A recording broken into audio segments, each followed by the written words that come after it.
Oi, gente, tudo bom? Bom, hoje a gente vai ter a nossa primeira aula de história, né? E a gente vai falar sobre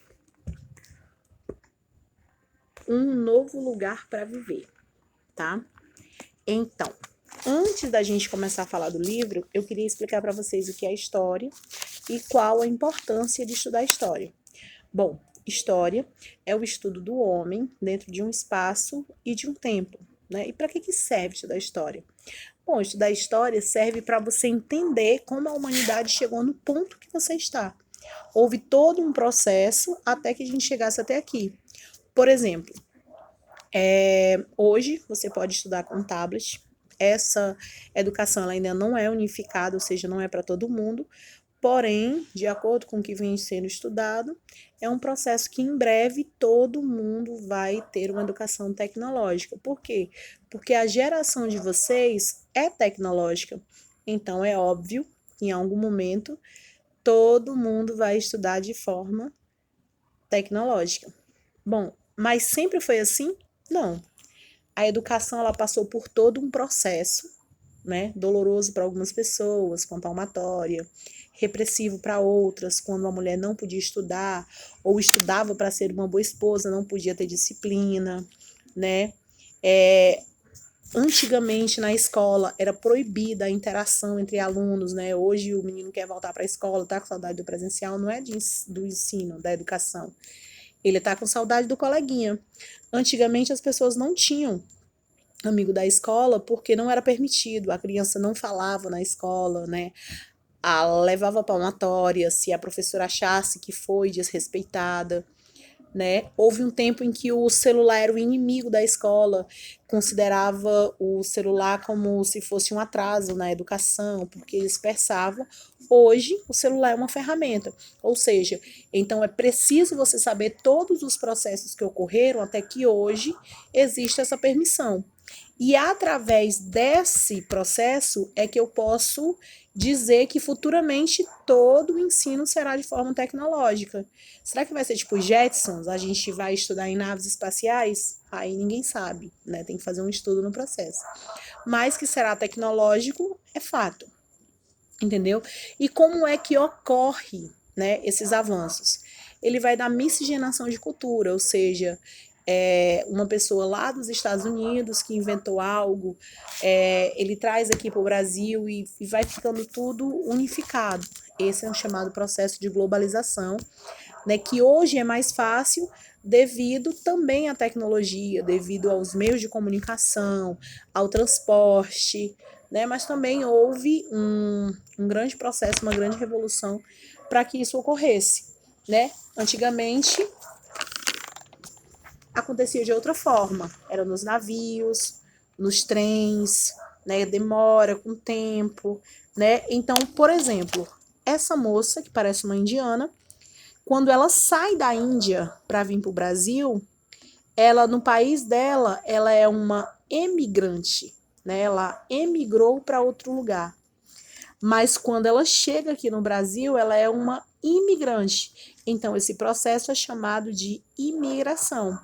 Quando sai do país é uma emigração, quando ela chega é uma imigração, né? Observação. Dentro da imigração, vai acontecer um outro processo, né? Que é os chamados refugiados. Quem são os refugiados? Os refugiados, eles não são imigrantes, porque eles saem à força do país deles, né? Eles vêm por uma força de guerra, uma força de fome, então eles estão fugindo da situação atual. O imigrante não, ele vem fazer vida em outro país porque ele quer. Essa migração, ela pode ocorrer dentro do próprio país. Então, quando você sai da sua região para você ir para outra região, tipo, não sei se vocês conhecem, o De Volta para Minha Terra. É muito comum nos programas do Sul. As pessoas do Nordeste, elas vão para São Paulo tentar fazer vida, muitas das vezes dão errado, né? E o programa retorna você para sua casa, né? Para sua terra natal, que é o Nordeste. Então, esse processo, ele já não é nem uma imigração nenhuma imigração, ela é uma migração. Então, recapitulando, a migração ela vai ocorrer dentro do próprio país, dentro da própria região. Você muda de um canto para o outro, né? Motivos diversos. Eu quero sossego, vou atrás de um emprego, né? Violência.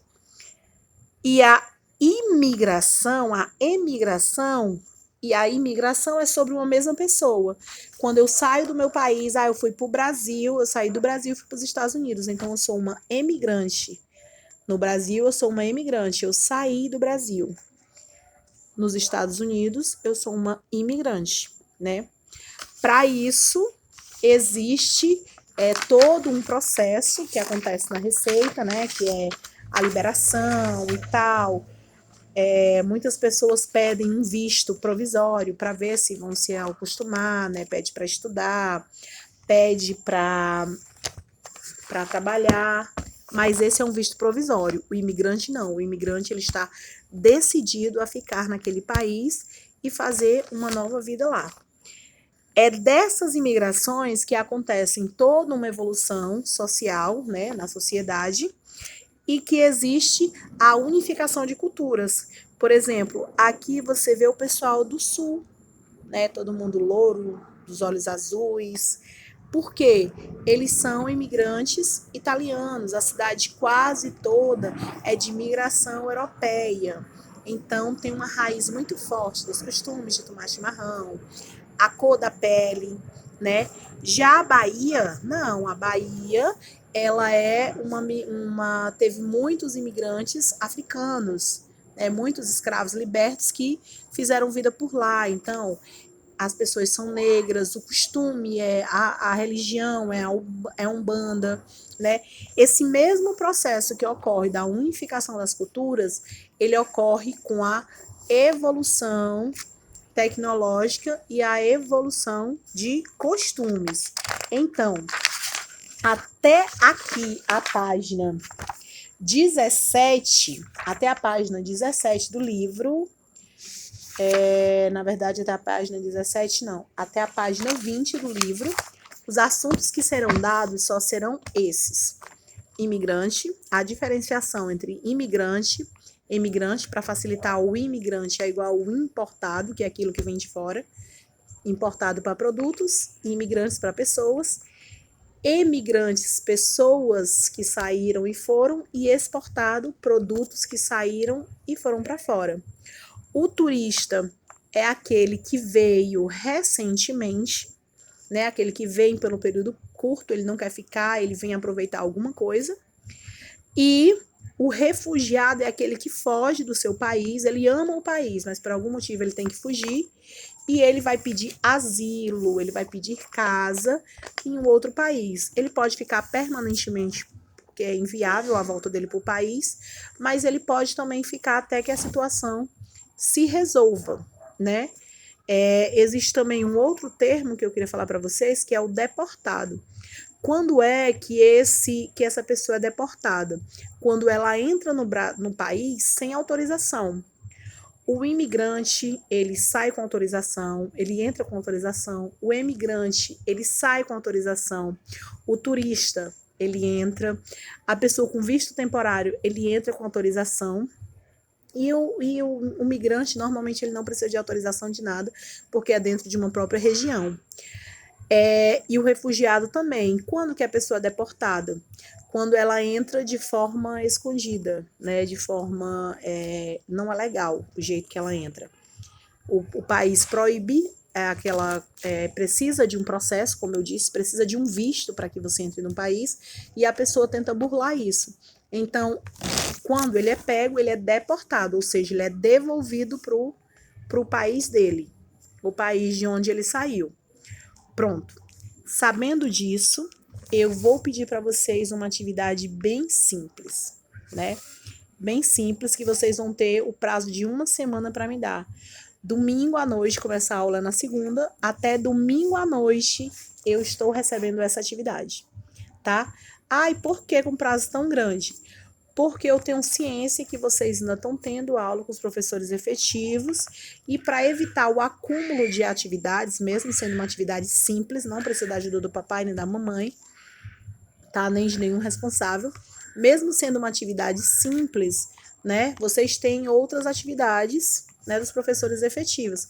Então, eu vou dar um prazo maior para vocês me devolverem. Sempre as atividades serão devolvidas num prazo de 7 dias. Nunca mais do que isso. Vamos evitar o acúmulo.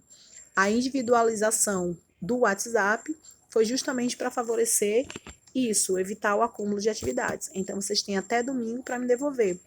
E que atividade é essa? Bom, eu quero que vocês façam uma linha do tempo sobre alguma fase da vida de vocês. Pode ser o programa de TV que eu assistia. Há 5 anos atrás eu assistia determinada coisa. Hoje eu assisto isso, daqui a 10 anos eu vou estar assistindo o quê? Novela, filme, jornal, né? Pode ser a própria escola. 10 anos atrás, há 5 anos atrás, como é que você estudava? Como é que você está estudando agora e como é que você pensa que vai estudar futuramente? A sua vida social, né? 10 anos atrás eu brincava de boneca.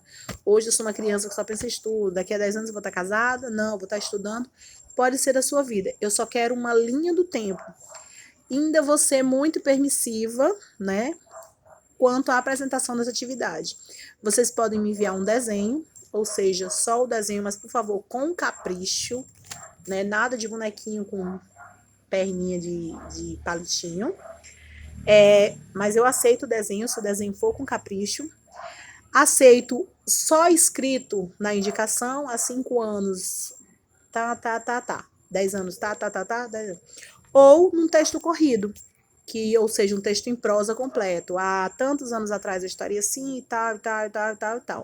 Então, eu vou ter essas duas permissividades para vocês, né? Uma quanto ao prazo da entrega e a outra na entrega dessa atividade, viu? Então, no mais, qualquer dúvida já sabem que podem me procurar no PV e fiquem com Deus. Beijo.